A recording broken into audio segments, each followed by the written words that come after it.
Hello বন্ধুরা, আমি মৈনাক চলে এলাম নতুন একটা ভিডিওতে। আজকে এই ভিডিওতে কথা বলবো একটা ইম্পর্টেন্ট আপডেটকে কেন্দ্র করে। তোমরা যারা আমার চ্যানেলের নিয়মিত দর্শক, তোমাদেরকে কিন্তু অলরেডি আমি আদ্রিত এর যে আপকামিং ধারাবাহিকটা আসছে, যেটা টাইটেলও আমাদের সামনে চলে এসেছে কুমকুম, সেই ধারাবাহিকের আপডেট তোমাদেরকে আমি অলরেডি দিয়েছি। এবার এই ধারাবাহিক থেকে একটা বড় আপডেট পাওয়া গিয়েছে।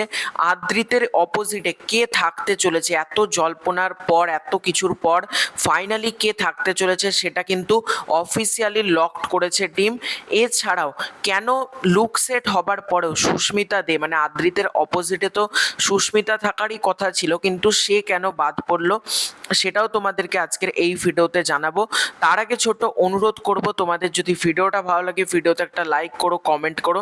চ্যানেলে প্রথমবার হয়ে থাকলে চ্যানেলটাকে অতি অবশ্যই কিন্তু আগে সাবস্ক্রাইব করে দাও। তো লেট স্টার্ট। তো কেন সবার ফার্স্টে বলি আদ্রিতের অপোজিট থেকে সুস্মিতা বাদ পড়লো লুক সেট হবার পরেও।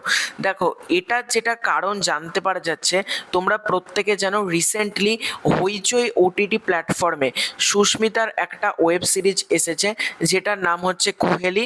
সেটা দর্শকদের কাছে মিক্স রেসপন্স পেয়েছে, কোনো দর্শকদের ভালো লাগছে, কোনো দর্শকদের খারাপ লাগছে। কিন্তু একটা জিনিস তোমরা যদি খুব ভালো করে লক্ষ্য করো, এখনকার দিনে যারা ধারাবাহিকের অভিনেতা অভিনেত্রী রয়েছে, তারা কিন্তু ধারাবাহিক ছেড়ে যখনই একবার ওয়েব সিরিজ বা সিনেমার জগতে ঢুকে পড়ছে, তারা কিন্তু সচরাচর ধারাবাহিক করছে না।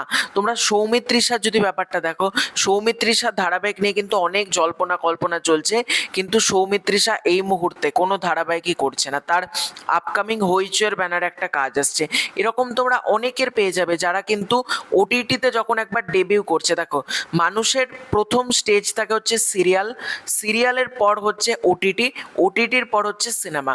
এবার একবার যখন সিরিয়াল ছেড়ে কেউ যখন ওটিটিতে চান্স পেয়ে যাচ্ছে, সে কিন্তু চট করে আবারও মানে ধারাবাহিকে কামব্যাক এটা কিন্তু খুব কমই হয়। তো সুস্মিতা ঠিক এই কারণে কিন্তু জানতে পারা যাচ্ছে, কুহেলির কারণে না, কিন্তু কুহেলির পরেও সুস্মিতার সাথে হইচয়ের আরও কিছু কাজ নিয়ে কথাবার্তা চলছে, এবং সে এখন আর ডেলি শো যেটা মানে ধারাবাহিক যেটাকে বলে সেটার কিন্তু আর চাপ নিতে চাইছে না।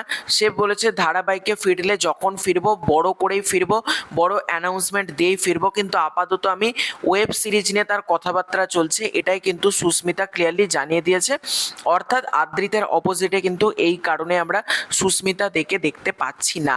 এবার প্রশ্ন হচ্ছে, তাহলে আদ্রিতের অপোজিটে কে থাকবে? তোমাদেরকে যেরকম জানিয়েছিলাম, একটা নতুন মুখ কিন্তু আদ্রিতের অপোজিটে থাকতে চলেছে, এবং সেটাই কিন্তু হতে চলেছে। আদ্রিতের অপোজিটে আমরা কিন্তু দেখতে পাবো হচ্ছে, আদ্রিতের অপোজিটে আমরা দেখতে পাবো হচ্ছে কিন্তু অনুষ্কা বলে একটা মেয়েকে, এবং সে কিন্তু নতুন, মানে সে একেবারে নতুন একটা ফেস কিন্তু তার লঞ্চ হতে চলেছে। দেখা যাক এই মেয়েটা কেমন করে, এবং তার নামটাও বেশ ইন্টারেস্টিং লাগছে। দেখা যাক, একেবারে নতুন ফেস আমাদের সামনে রিভিল আউট করা হবে, যেটা জানতে পারা যাচ্ছে মেয়েটার নাম অনুষ্কা। তো তোমাদের পুরো এটা জানতে পারা যাচ্ছে এই মেয়েটা কিন্তু একেবারে নতুন। দেখা যাক প্রথমবারের জন্য তাকে আমরা টিভিতে দেখতে পাবো, সে কীরকম করে সেটাও কিন্তু একটা দেখবার মতন ব্যাপার হবে। তো এটাই ছিল আজকের ভিডিও। তোমাদের পুরো ব্যাপারটাকে নিয়ে কি মতামত কমেন্ট করে জানিও। খুব শীঘ্র দেখা হচ্ছে নতুন কোনো ভিডিওতে। চ্যানেলে প্রথমবার হয়ে থাকলে চ্যানেলটাকে অতি অবশ্যই কিন্তু আগে সাবস্ক্রাইব করে দিও। Bye bye.